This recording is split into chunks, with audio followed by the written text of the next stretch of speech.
Welcome back to Fox and Friends First. A Fox News alert for you. Some fresh fears of a potential serial killer rocking a Florida neighborhood as a fourth person is mysteriously murdered.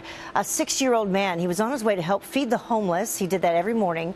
He was shot and killed in broad daylight. And police now believe that his death is linked to 3 October murders that occurred in the same Tampa neighborhood. So are investigators piecing together the clues at all? I mean, what's the progress that they're making on this? Here now to weigh in on that is former homicide detective and Fox News contributor Ted Williams. Thank you very much for joining us this morning, Ted. My pleasure. So this latest murder brings the number to 4. And this happened around, 5 a.m. yesterday. The man, he normally worked construction. He was out of a job. He was volunteering at a homeless shelter there in the area, walking there when this happened. Tell us what we know so far that brings these 4 together. Well, you know, this is so sad, Heather. This is law enforcement's worst nightmare of trying to put and composite together a profile of who is committing this crime.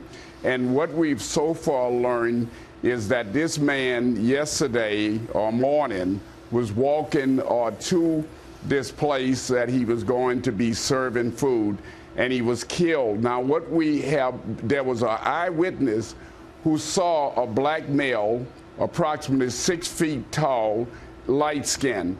That is going to help law enforcement tremendously in this investigation.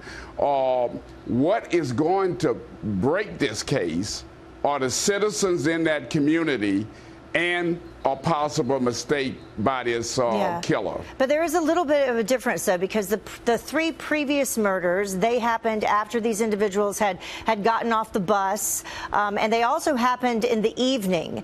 But as a result of that, they believe the discrepancies in time that the suspect may live somewhere in the area or maybe hiding in the area. Absolutely. I would have to believe that this person lives somewhere in the area.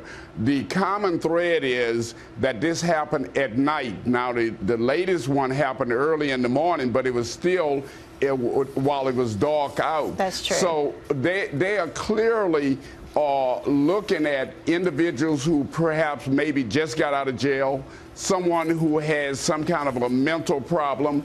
But I would have to believe that law enforcement believes that he lives in the community, and he could very well be someone homeless. So they are asking for help from the community to bring this person to justice. I understand they're asking people that live in the community to check their own weapons, if they have them, any guns in their house, make sure that they are secured and they're not missing. They're also asking children who live within this specific perimeter to not go out to bus stops and to stay home. So obviously residents on alert, and you say that they may be the key in breaking this? Oh, absolutely, Heather. Somebody knows something in that community. When you have this kind of activity over a period of time, sooner or later, what law enforcement are looking at is for that person to make a mistake, and he will make a mistake. And the fact about it is, now that they're looking at a light-skinned black 6 foot tall individual that somewhat fits the description of the person of interest that they've been looking at, this helps them tremendously, and they will bring this person to justice sooner or later. Yeah, I know the mayor of Tampa said this is personal. This has got to stop, certainly, before any other lives are lost. Ted, thank you so much for joining us this morning. We always appreciate your insight.